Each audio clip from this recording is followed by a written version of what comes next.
Kraft presents The Great Gildersleeve. The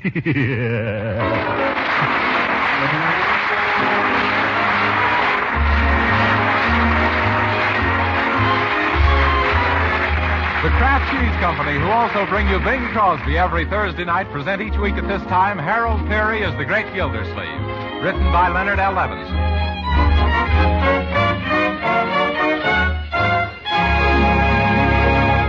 We'll hear from The Great Gildersleeve in just a moment. But first, since all of you homemakers are extra busy these days with your victory gardens, first aid classes, and so on, I want to tell you about the speedy way to make a favorite American main dish. With the thrifty product called Kraft Dinner, you can make delicious macaroni and cheese in just 7 minutes cooking time. In every package of Kraft Dinner, you get a quick cooking macaroni that needs no baking at all. Also, there's some Kraft Grated that puts the cheese goodness through and through the tender macaroni. You'll find Kraft Dinner a real lifesaver these busy days, so tomorrow, get several packages of it. Meet the mealtime emergencies at your house with Kraft Dinner's grand macaroni and cheese.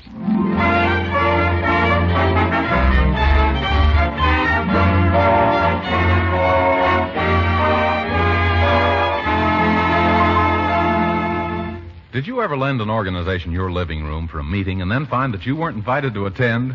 Well, that's what's happening to Throckmorton P. Gildersleeve.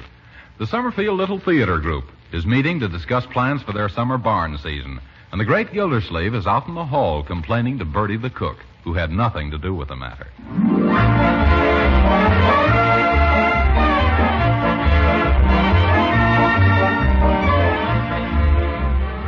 Yes. It isn't as if they were anybody important, Bertie. After all, they're just going to put on a couple of stale dramas in somebody's barn. But what's the idea of giving the plays in a barn, Mr. Gildersleeve? Bertie, did you ever smell one of their plays? Oh, I guess they're all through. Well, Uncle Lloyd, it's all arranged. We're going to have our summer theater in Mrs. Guernsey's stable. Oh, well, but really, Mrs. Guernsey, don't you think this is the wrong time to go out of the livery stable business? Mr. Gildersleeve, we are referring to an old carriage house on my estate. Oh. Livery stable, indeed. Now, Mrs. Guernsey, mustn't turn up your nose at livery stables these days. And this is Mr. Bruce Burdock, our director. Charmed, simply charmed. Bruce was with Orson Welles. Oh, yes, one of the men from Mars, no doubt. And this is Charlie Robertson. Mr. Robertson, the pleasure is all mine. No doubt. And now, we must start the ticket sale. Yeah. That means we must order oodles and oodles of tickets. Now, where does one get them? Tickets? Oh, the best place I know is the World Ticket Printers of Chicago. Just mention my name. Well, thank you, Mr. Gildersleeve. You seem quite familiar with these details. Oh, yes, I've sent those people a lot of business. That was when I was a director of a well-known stage company. You were? Well, in that case, I simply insist that you attend our first rehearsals and lend your professional touch. But I don't... No, I won't take no for an answer. We'll hold our next meeting here again on Tuesday. Come, boys, time to go. Goodbye, boys. Goodbye, folks. Well, I always knew I'd have a chance to monkey with the stage. My drama done told me. But, Uncle Mort, I don't understand. Were you really a director of a well-known stage company once? Why, of course, my dear. When I was out west, I was on the board of directors of one of the biggest bus lines in Arizona. It's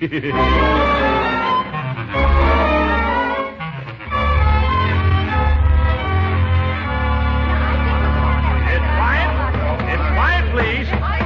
Quiet, please. I think our first play should be something down to earth. Some show so simple that the most stupid person will understand. Understand? Oh, yes, Uncle Mort. I thought they would. Now, I just happened to dig up a beautifully written play that was a magnificent success at Princeton when I went there. In fact, the author had to take 22 curtain calls. My goodness, I couldn't straighten up for a week. Well, what was the name of your play, Uncle? Deep in the Heart of Maryland. Would anyone like to hear the plot? You would? Well, okay. Now, I'll play all the parts myself. The first act opens in the drawing room of ex-Governor Silsby's mansion, the Shingles. We discover an old Southern mammy, Auntie Freesia, as she speaks. Well, here he is in the drawing room of ex-Governor Selby's mansion, the Shingles. Things look mighty poorly for the old governor. She's interrupted by her husband, Uncle Rufus. The two of them do a very comical song, and then Uncle Rufus speaks. Yeah, Auntie Freesia, things do look mighty bad. And it's all on account of that no-account neighbor, Dalton Jackson, who holds the mortgage. Then Auntie Freesia says, Ain't it the truth? Sure looks like he's going to finally wind up with the Shingles. Then Dalton enters, a very mean character, lower than bunions on a snake. Dalton says, I brought these flowers for Miss Lavinia. Please inform her of my presence. Then he comes down to the footlights and whispers, little does the fair Lavinia suspect that I am a married man with a wife and 7 children in Altoona, PA. Lavinia, thinking that the visitor is another, trips into the room. Oh, excuse me, she says. I didn't know it was you, Mr. Jackson. Ah, my proud beauty. You thought I was that young whelp Crandall Berry, eh? Oh, no, I didn't. You did. I didn't. You did. You didn't. I did. You did. Did I? But I could go on like this for hours, folks. It's simply chock full of sparkling dialogue. Oh, but really, old fellow, this isn't our type of play. You're right, Brucey boy. Oh, I forgot to tell you, Brucey, old boy, you play Crandall Berry, the hero. Oh, is that so? Uh-huh. You're shot right smack in the middle of Act Second. And really, you had no idea how I'm looking forward to your death scene. Yeah. You know, Charlie, on second thought, maybe it isn't such a bad choice after all. What was yes, and there's a fine part for you, Charlie. Will you wake up, please? You'll be ideal as Lavinia. Don't go to sleep during the rehearsal. I didn't even hear you. You'll be ideal as Lavinia's weak-willed, spineless brother, Sibley Silsby. Oh, do you really think I'm the type, really? Yes, really.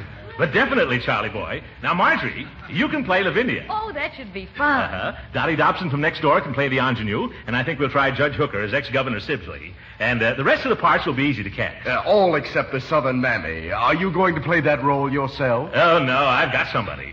Bertie! Oh, yes, sir? Bertie, have you ever had any ambition to go on the stage? Oh, undoubtedly. Oh. Then we've got a nice fat part for you in our new show. A fat part?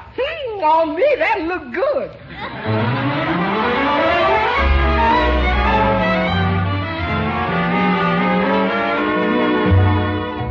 No, Judge Hooker, that's terrible. All right, Bruce, give him his cue again. Oh, all right. But, Governor Silsby, you don't understand. I do understand, but the trouble is, you don't let me get a word in, Edgewise. Judge, try to get it right, or else on opening night, Hooker will get the hook. Go on. All right. My boy, I can remember when this plantation stretched as far as your eye could. See?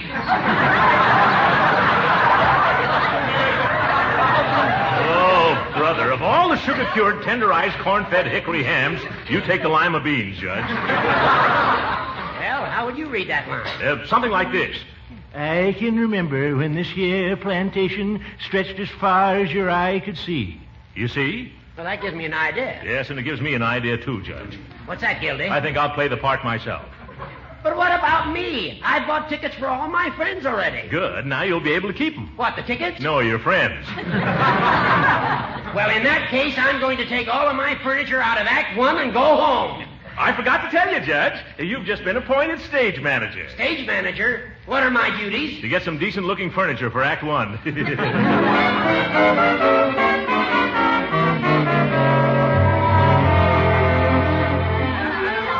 All right. Call the cast, Leroy. All right, everybody. On stage, please. Ready for dress rehearsal. On stage, please. Oh, Uncle Mort, I'm so excited. How's my makeup? Oh, fine. Only don't blink those big eyelashes so fast, my dear. It sends a draft to the theater. Where's Charlie Robertson? Where's what's-his-name, the fellow who plays the villain? Oh, you mean Mr. Updike? Haven't you heard what's happening to him? No, Mrs. Jersey. What's happening to Mr. Updike? Oh, his wife's having a baby. He had to rush her to the hospital. A baby? He can't do this to me. What does he mean, having a baby at a time like this? I tell you, I simply won't have it. But Uncle Mort, who's going to read his lines? Of course, I know him, but I'm doing the governor already. But I could do 2 parts for the dress rehearsal. However, Mr. Updike better cut out these monkey shines and be here for the opening tomorrow night. Ready, Uncle Mort? Yes. Places, please. Oh, there you are, Charlie. Yes, here I am, but I can't stay long. Why not? I've just been drafted. Oh, my goodness, I was sure the Army would skip you. Well, the only thing we'll be able to do is open tomorrow night is the box office for refunds. I have a wonderful idea. Charlie played your younger brother, didn't he, Marjorie? Yes. Then why not have your younger brother take Charlie's place? I can't. I've got the candy concession out in the audience between acts. But, Leroy, you'll sell twice as much candy if the people can buy it from somebody in the cast. I know. When I was with Maxwell's comedians, I caused more broken hearts and decayed teeth than any other leading man in the tent show business. Well, jeepers, I never thought of that. Okay, I'll do it. Fine, now we're all set. Let's get started. Where's Bertie? Here I is, Mr. Gildersleeve. Where's the fellow to play Uncle Rufus? What fellow to play Uncle Rufus? Mr. Gildersleeve, you never assign that part to anyone. Great jumping jeeps. Do I have to do all the thinking around here? Do I have to do all the work myself? No, Unc, but it looks like you'll have to play all the parts yourself. You mean portray Uncle Rufus as well as Dalton Jackson the Menace and Governor Salsby the grandfather? Well, you can try, Uncle Mort. You're a big enough man to play all three. Marjorie, but how am I going to keep from bumping into myself coming in and going out? I'll be in a daze before the evening's over. Yeah, Unc, it looks like this is going to be one of your bad dazes.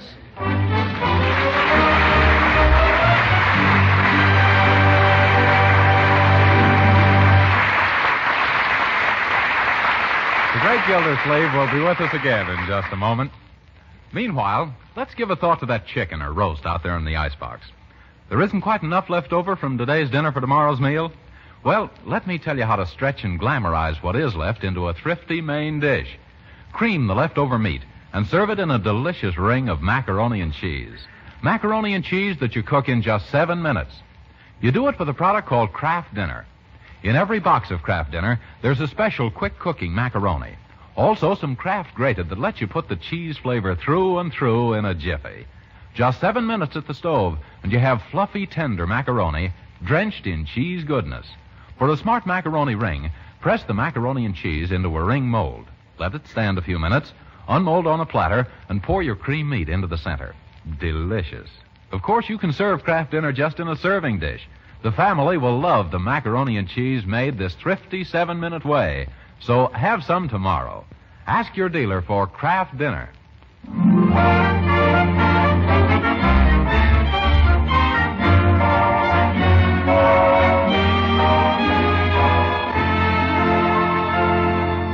And now back to the great Gildersleeve. It's the opening night of Deep in the Heart of Maryland, and Uncle Mort is still stuck with 3 parts. The audience is in their seats, the actors are in their places, to say nothing of a dither. The stage manager, Judge Hooker, is ready to pull up the curtain, and the overture begins.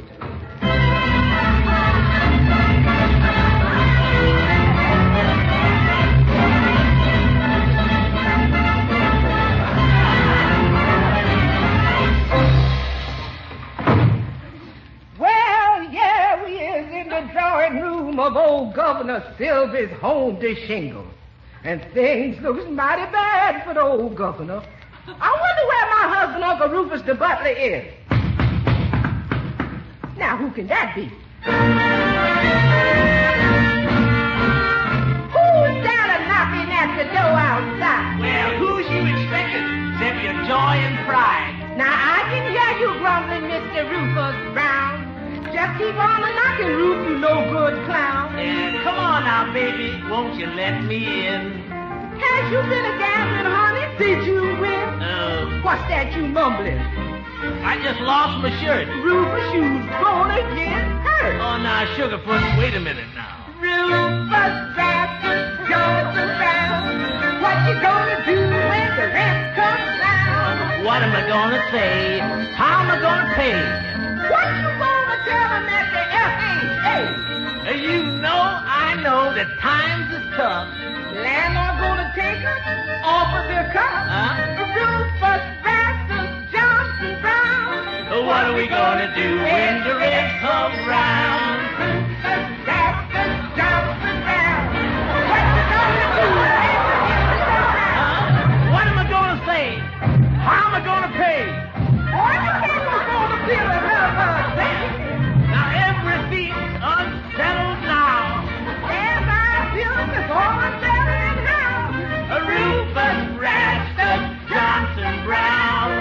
What are we gonna do when the rent comes round?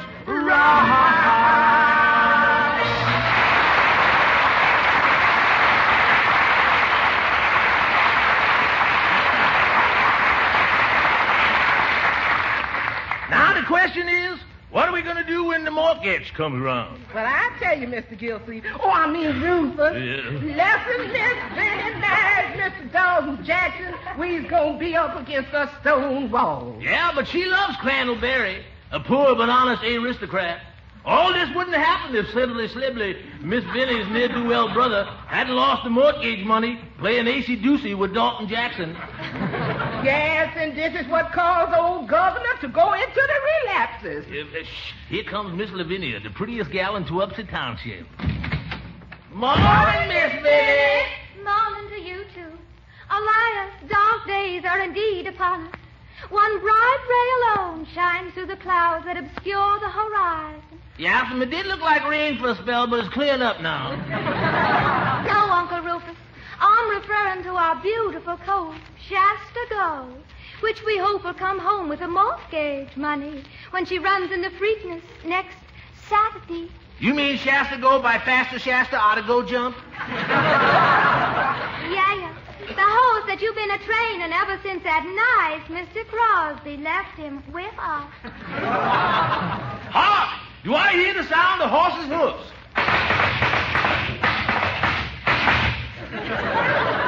Yes, Ruth, that's Dalton Jackson come to call on Miss Vinnie. He seemed to be in a hurry.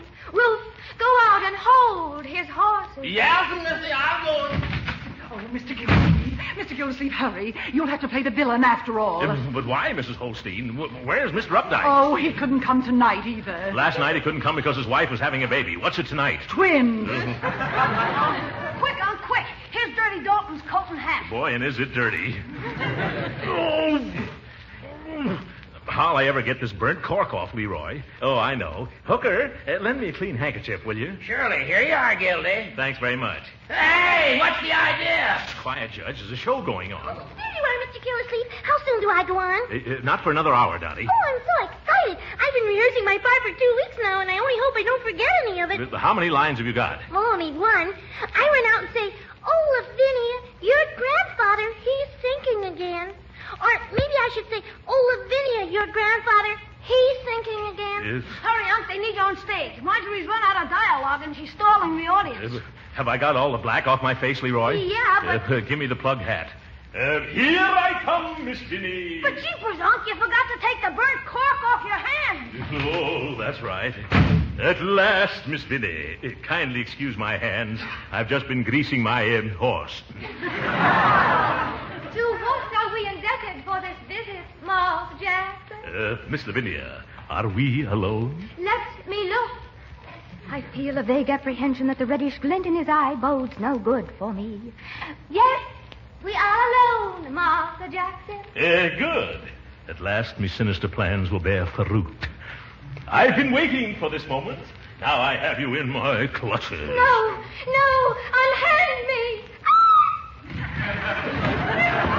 Remove those foul fingers from that fair form, you cur! Ah, 'tis Crandallberry, the poor but honest young aristocrat. He whom I love. Curses foiled again.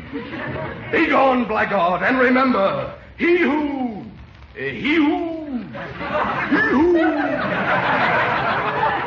harms one hair of yon fair head must answer to Crandallberry. Oh, thanks. Yes, he who harms one head of yon fair hair must answer to me. Go now, my proud beauty, but I'll return on Saturday to foreclose the mortgage. Here you are, Unc, the ex-governor's costume. Come on, will you? Thanks, Leroy. Now, give me the goatee and the white mustache and some glue, will you? Say, now, Mr. Gildersleeve? Not now, Dottie. All right, but should I read it? "Oh, Lavinia, your grandfather, he's thinking again." No, Dottie. Now the wig, Leroy. Hold that mirror up. There. I gotta go now. My public waits.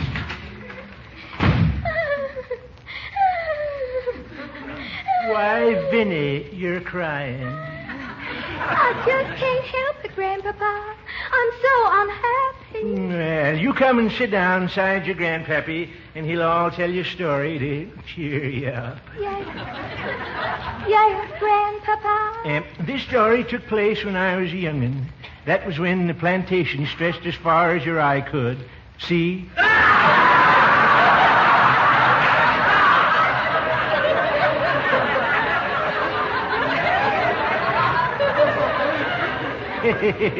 The stable hands must be enjoying themselves. Well, anyway, this is the story of Bessie.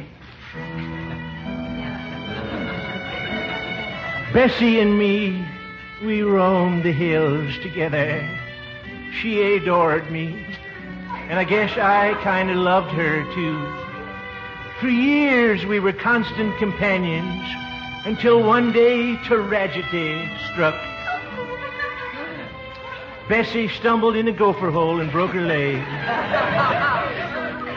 There was nothing else to do but shoot poor Bessie. She's dead now, but there'll always be a warm spot in my heart for her. Was Bessie your favorite horse, Grandpapa? No, my child, Bessie was my first wife.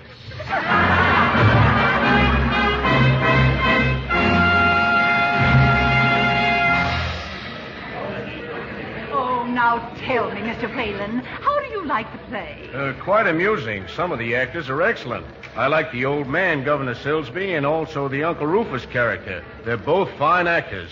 But that guy who's playing the villain, he's terrible.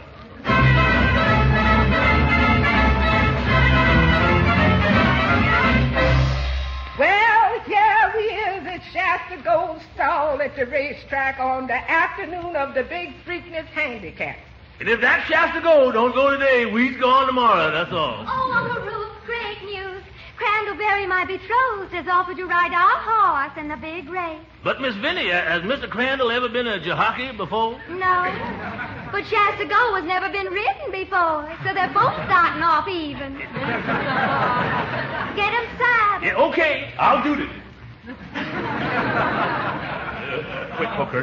Hooker, help me get this makeup off, will you? Mr. Gildersleeve, now? No, Dottie, not now. Well, now, supposing I say, well, Vinny, your grandfather is thinking again. No, Dottie, not now. Come on, Gildy. Crandall is waiting for you on stage. Okay, give me the blank pistol, quick. Here you are. No, Unc, wait. I haven't got time to wait, Leroy. Jeepers, that wasn't a blank pistol. That was my .22. Aha, Berry. So we meet again. Yes, and to your sorrow, Dalton Jackson, for today I am riding Shasta Go in the Preakness. What? Yes, and you cringe at the thought of me winning not only the race, but also the fair Lavinia and her old homestead from your vile clutches. Ha, ha, ha, ha, ha,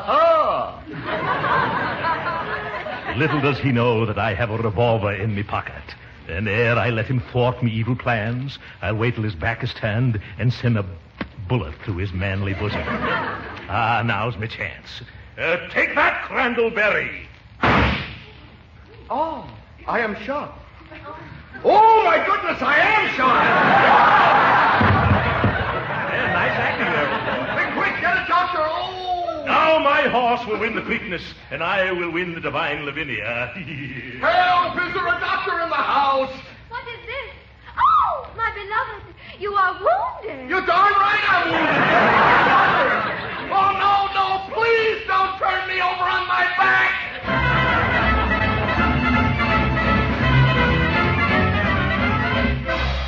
Well, here we is, still at the racetrack. Only now it's most time for the big race. Yeah, and nobody to ride Shasta Gold. Ah, misery, misery. Poor Crandall lying in a hospital bed. On his stomach. Well, how did I know it was loaded? And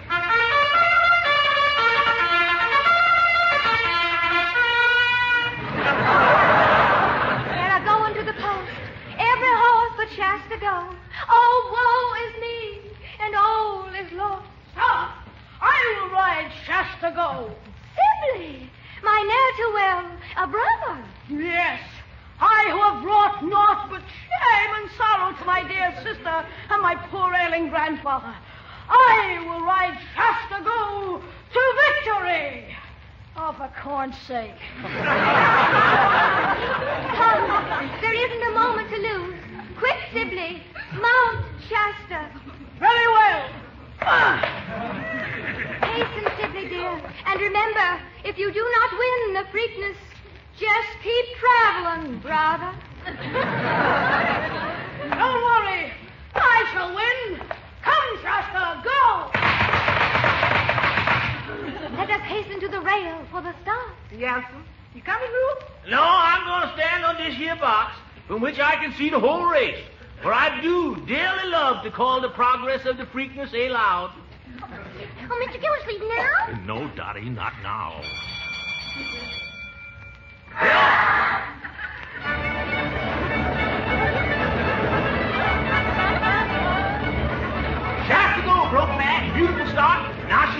turn. And it's Mel's Pride first. Downbeat second and Nancy Quinn third. Shasta goes bringing up the rear.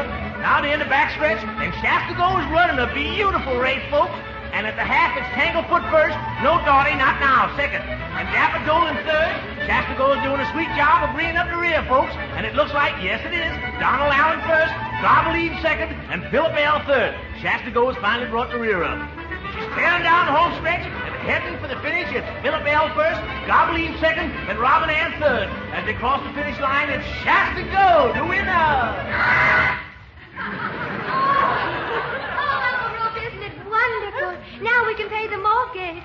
I can marry Crandall and Grandpapa will get better. And Grandpapa will get better. And Grandpapa will get better. Dottie, now. Oh, Lavinia, your grandfather, he's thinking again. Oh, my. Quick, Uncle Rufus, rush back to the shingles and tell Grandpapa how Shasta Go won. The good news may save his life.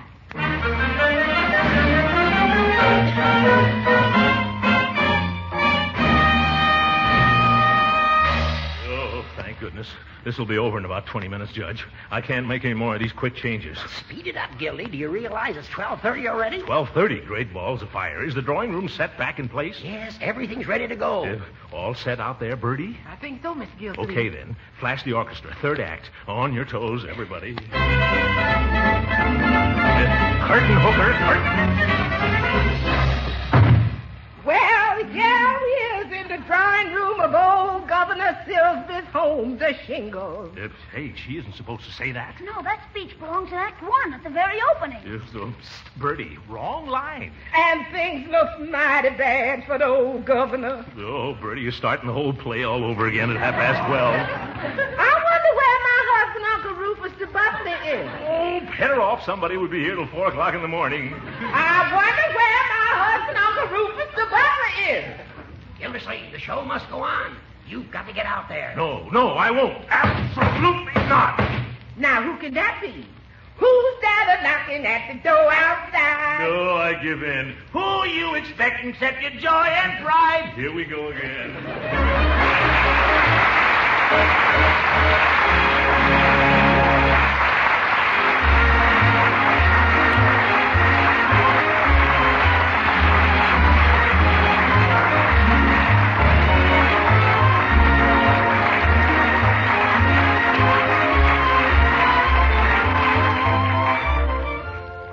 Mr. Gildersleeve, this is Mr. Whalen, a talent scout from RKO Pictures. Oh, a talent scout. Yes, I want to sign up a member of the cast. Oh, no. Not me. That's right, not you. I've got a contract for your horse, Shasta Go. The studio is running short of trucks. Good night, folks.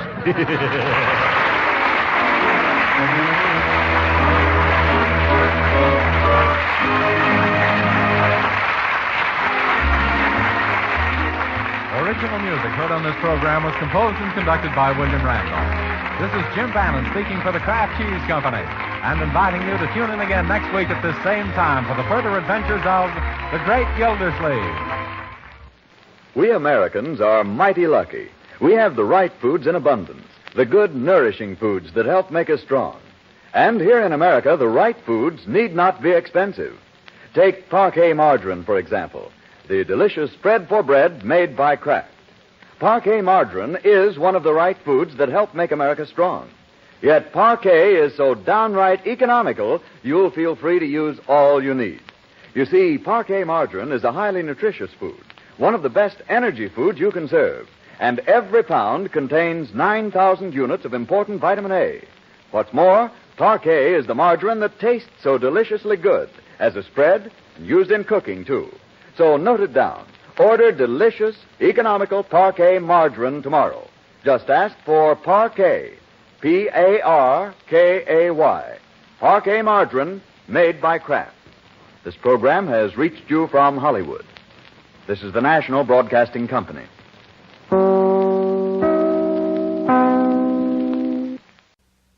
From Hollywood, it's time now for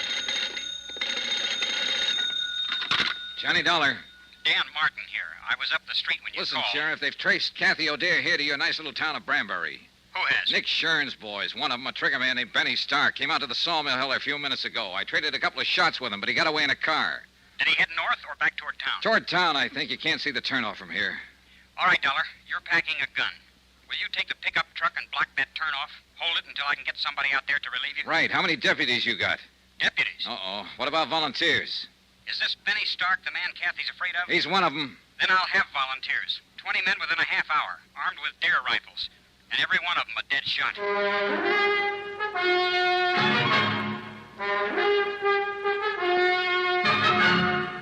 Tonight and every weekday night, Bob Bailey in the transcribed adventures of the man with the action-packed expense account, America's fabulous freelance insurance investigator. Yours truly, Johnny Dollar.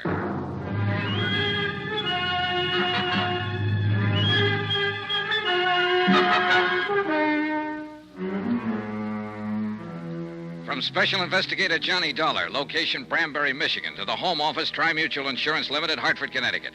Assignment, the Nick Shern matter. Expense account continued. Item 8, $3.60 for 2 packs of cigarettes and a pint of Applejack, borrowed from the foreman's locker at the sawmill. I figured these as standard equipment for holding down a roadblock at 10 degrees above zero. And Mike O'Dare agreed with me 100%. Well, I'll tell you one thing. They can make it out of corn, rye, barley, make it out of gold if they want to. But they'll never come up with anything better than what they make out of apples. Here, have a short one, Johnny. No, thanks. I'll save it for later. Well, I'll just, It's got the taste of Indian summer in it. You ought to see this country around that time of year, Johnny. Breaks your heart, it's so beautiful. Well, it's beautiful now with the snow on. And it would be more so if there wasn't a killer running loose in it. Johnny, I want to ask you something about my daughter. And I want you to answer me honest. All right. There's no use trying to fool you. She's here, all right. I know. But she hasn't told me what it was that happened in New York. What she ran away from. And somehow I figured it was just as well not to ask her. Your sheriff, Dan Martin, said practically the same thing. Dan's been in love with Kathy since he was 12 years old. He's a good man. Solid. So I figured. Anyway, she was scared. Scared half to death. And she'd come home for help, so we tried to help her. What was it you wanted to ask me, Mr. O'Dare? You mentioned a murder case, Johnny. You didn't give any of the details, just said that Kathy was a witness. Is she mixed up in this murder? And you wanted an honest answer. All right, I'm not sure. I see. That's why I wanted to talk to her, get her story, the truth. I realized from the start she might be guilty. I don't think so, but it's a possibility. You may as well know about it. I guess you realize it wouldn't make any difference. Not to me or to Dan. Oh, yeah, I figured. In other words, you're with me as long as I'm trying to protect her. But you'll fight me if I find reason to think she's guilty. That's about it, Johnny. Well, at least we know where we stand. And I hope it won't come to... What's the matter? Car coming. Light on the trees there at the bend. Yeah. Do you suppose maybe... Probably not, but you can't tell. Better get behind the truck just in case. You'll have to shift into low to edge past us. And let me get that spotlight on. I guess I'll just have another quick one. That wind cuts right through your bones. It's a dark-colored sedan. It might be him. Funny. I'd been hoping for 2 months that Kathy'd come home for Christmas. And I didn't figure I'd be out here in the woods, hiding behind a truck, waiting to shoot it out with somebody that wanted to kill her. It's a crazy world. Keep your head down, Mr. O'Dare. Yeah. Just the driver by himself, wearing a dark hat. I don't know. You know, that kind of looks like... Huh? By golly, it is. What? That's Ted Perkins' old wreck. No doubt about it. When the... All right, you better wave him out past. He probably thinks we need help. It's all right, Ted. It's Mike O'Dare. Go ahead. We don't need anything. Yeah, we're all right. Thanks anyway. Well, there's one thing about people around here. They mind their own business and don't ask no questions. And they don't answer them often either. How's that Applejack holding out?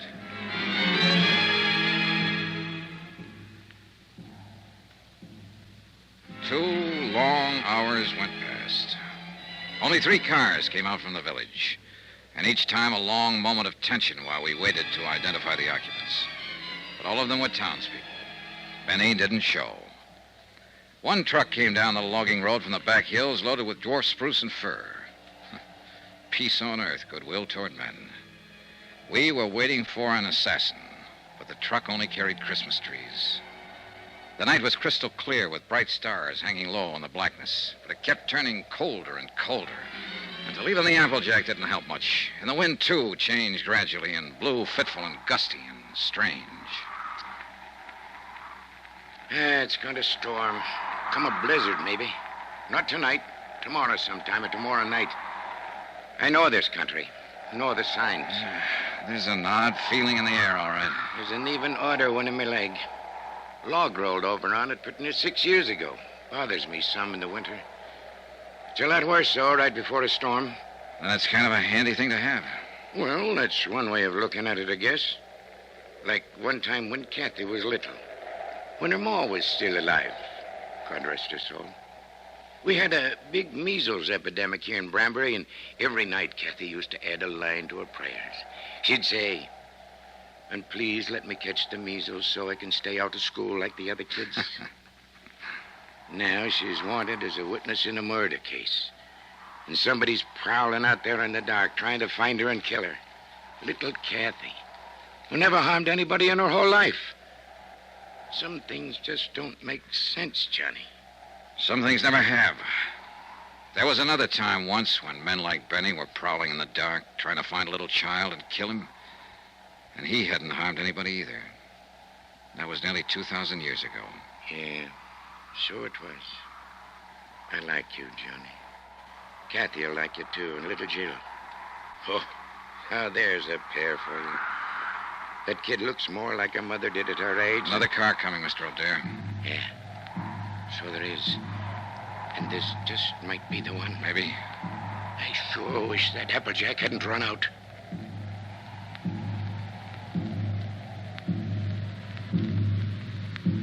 But it was only a couple of men Deputy Martin had sent out from town to relieve us and take over. Big men, calm and quiet, wearing plaid mackinaws and heavy-laced boots and carrying Winchester 94s over their arms. They told us Benny Stark had been seen. He'd come up from the west, driven onto one of the roadblocks unexpectedly. In a flurry of shots, he'd broken through. The men couldn't understand his persistence. They thought he'd run for it, get out of the area once his presence was known. I didn't bother to explain, to put him straight, but I knew Benny had never run, not now. He was a trigger man, a professional killer with a reputation at stake. And he had his orders to silence Kathy O'Dare. A half hour later, we were back in town, turning into the main street around the village square. Strings of colored lights on a tall pine in the center of the square blinked and sparkled as they swayed in the wind. Around 100 cars and trucks were parked in the street and in the lot behind the town hall. And the sound of singing drifted out from inside. They're practicing carols and things for the big doings on Christmas Eve. Ain't it beautiful? The men at the roadblock had given a description of Benny's car and the license number. It was just barely possible. Got something in mind, Johnny? Yeah, let's take a look through those parked cars. I don't know. If it was me, I sure wouldn't be hanging around here. I'd stick to the tall timber. Yeah, but you're not a city boy, Mike. Tall timber is foreign soil to Benny. He's only comfortable when he's close to a crowd. He the fellow that's supposed to have done that murder? No, it was the man he works for, a cafe owner, ex-gangster, a man named Nick Shern. Let's check that lot around at the side. I don't think he'd show here in front. He'd be taking a big chance showing anywhere. In a town this size, people know each other. It's his job to take chances. And he probably doesn't realize... Wait a minute. That sedan against the building with the side window broken. 7, 8, 2, 1. That's his car, Johnny. Yeah, wait here. I eased my gun out of the holster and started toward the car. There were no lights in the lot, only the soft glow reflected from the packed snow underfoot. And the car itself stood in the dark shadows next to the building. I couldn't see whether anyone was in it or not. The singing seemed to swell louder as I approached. I moved slowly, watching for any sudden movement. The car was empty.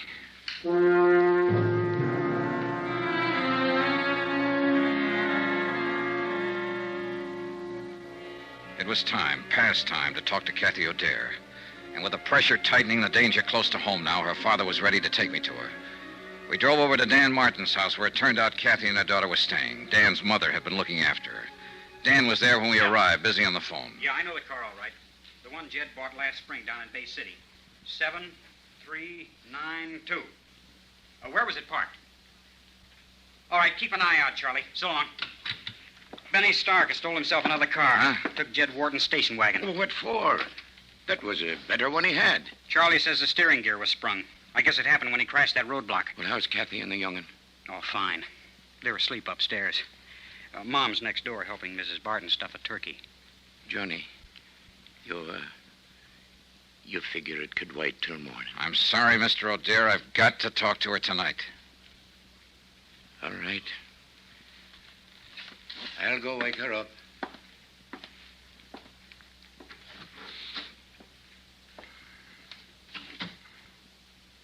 Mr. Dollar, no matter what she's done, don't hurt her any more than you have to.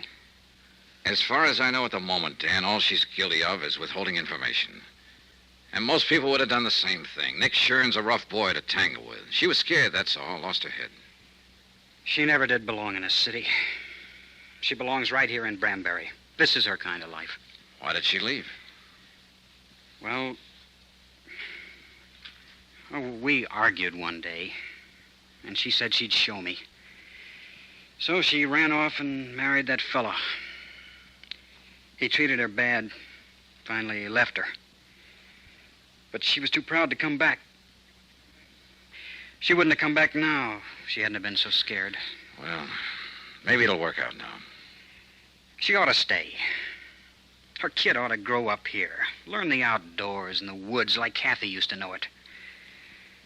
Why, she roamed through those hills like a young Indian. Knew every trail in that forest. Every timber camp and trapper's cabin from here to the ridge. I remember one time the two of us were up toward... Dan! What's the matter? What is it, Mr. O'Dare? You said Jill and Kathy were asleep upstairs. Ain't that what you said, Dan? Of course that's what I... Mike. What's happened? They're not up there. They're not up there or anywhere else in the house. They're gone.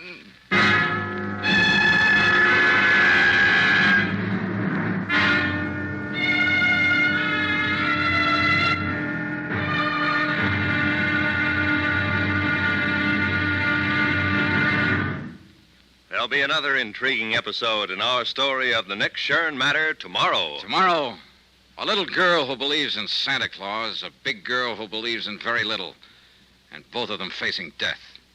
Join us, won't you? Yours truly, Johnny Dollar.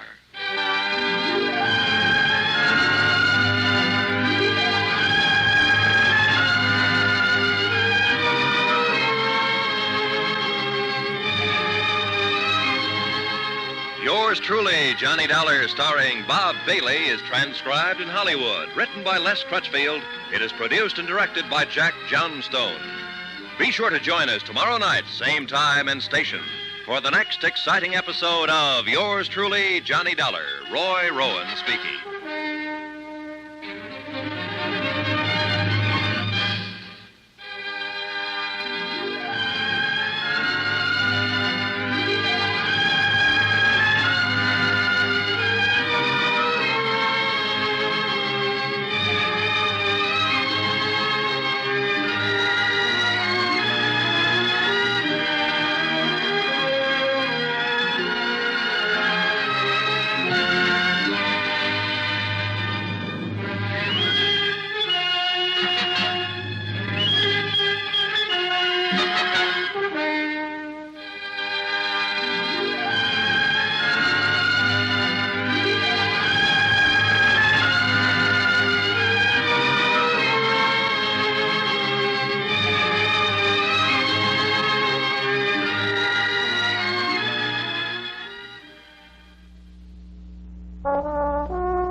This is Tommy Dorsey with another one of our Sunday sessions featuring Stuart Foster and the Sentimentalists, Buddy Rich, Charlie Shavers, and their colleagues in 47, and Local 802. And by a happy circumstance, our guest this evening is the gorgeous, glamorous star of Columbia Pictures, just back from a vacation in Mexico, heavenly Rita Hayworth. Take a bow, Rita.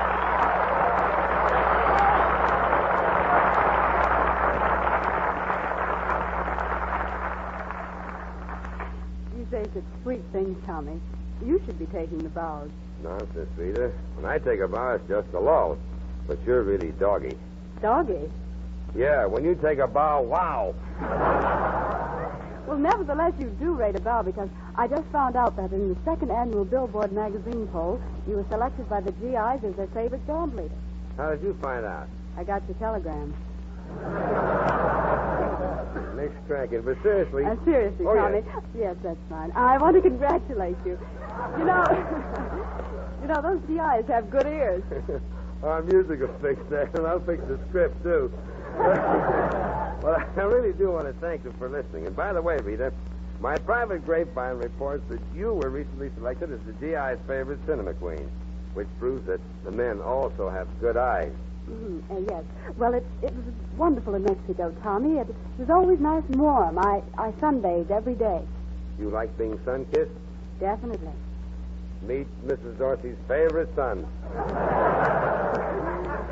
Meaning your brother Jimmy. All those saxophone players. But to get on firmer ground, Rita, do you do any dancing in your new picture? Yes. You know, I'd rather dance than eat. I've seen you dance, and I'd rather dance with you than eat. Well, I've seen you dance too, Tommy, and I'd rather eat. Where'll we go? Oh, any place you think I can afford. Well, grab a plate while the boys dish out a helping of Taint Me, led on by the sentimentalist.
Take me, set your hungry heart.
Two very successful songsmiths, Don George and John Brooks, have a new entry in the hit stakes, which we're introducing on the air this evening. It's a billowy ballad called A Door Will Open. The lyric is, I think, exceptionally fine. And we hope you'll agree after you've heard Stuart Foster sing it. Okay, Stuart, open that door. First, Tommy, may I say something to Miss Hayworth? Sure, go right ahead. Gee, Miss Hayworth, could I have a date sometime? What would we do? Play ping pong. Well, that would be fun, but the truth is I don't play ping pong. Well, how about a picnic? I'm not the outdoor type. Pull yourself together, Stu. Rita's trying to brush you off politely because she's married. Yeah? Who to? Orson Welles. What does he do? Oh, he's a writer, actor, producer, director, columnist, lecturer, and magician. Is he any good at any one of those things? Very. He's a wonderful amateur magician. He even sawed me in half. Not bad for an amateur. No, but you weren't reassembled by an amateur. Stuart, you'd better sing before Orson Welles shows up and reassembles you.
Nice going, Stuart.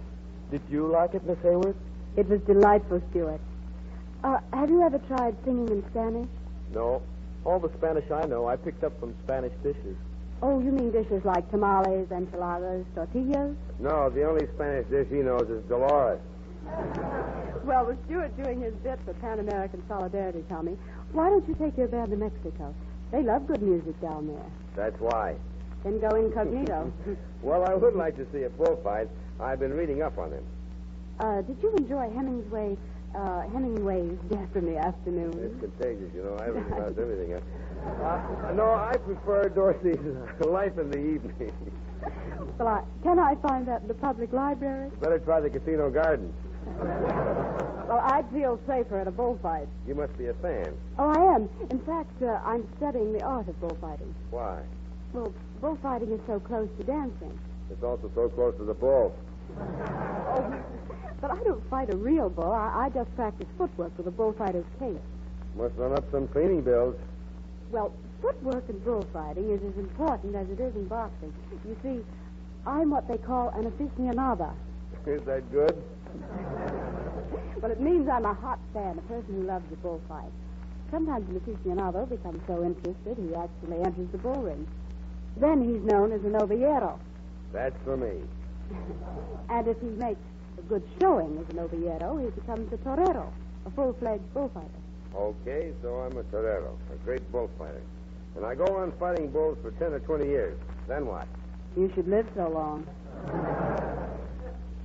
I think I know what you mean. How are you coming along as a student bullfighter? Well, my instructor complains about my form. He needs glasses. You need blinders. Getting back to bullfighting, Rita, I'm sure the closest I want to get to a bullfight is a balcony seat at Carmen. And I've always wanted to play, Tom. Well, here comes Carmen now.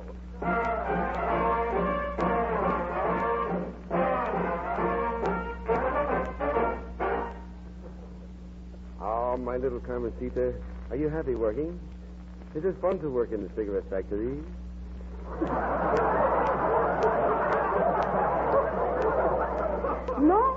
No, just one long drag. You look lovely tonight. A comb in your hair, a rose in your teeth. Why do you always have a rose in your mouth? You're not yet young. My little gypsy flower, you are ravishing. You have everything I want. I have some for your hand.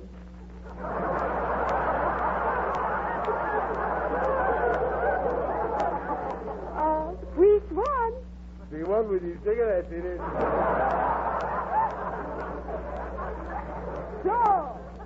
So that's why you woo me. And I thought you were as romantic and brave as a toreador. But I am brave, Carmencita. I have fought only for you. Only for you I have achieved. Only for you I have achieved the impossible. What? 2 pairs of nylon stockings. Oh, Thomas, you are wonderful. When I start loving you, it will be a snowy day in July. Here comes the famous bullfighter, Don Eskimo Foster. Thomas, hand me my shawl. I think it's commencing to snow. Buenos dias, you all.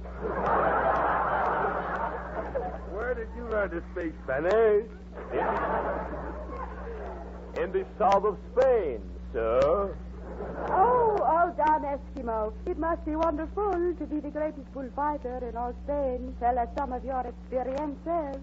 Last week I killed a bull 10 feet tall, weighing 4 tons. That is some bull. Senor, you insult me, sir. You should have seen me. I'm in the ring with the bull. I look at the bull. The bull look at me. I look at the bull. The bull look at me. You know, I think the bull was better looking than me. Maybe you'd like to come with me into the bull ring, yes? No?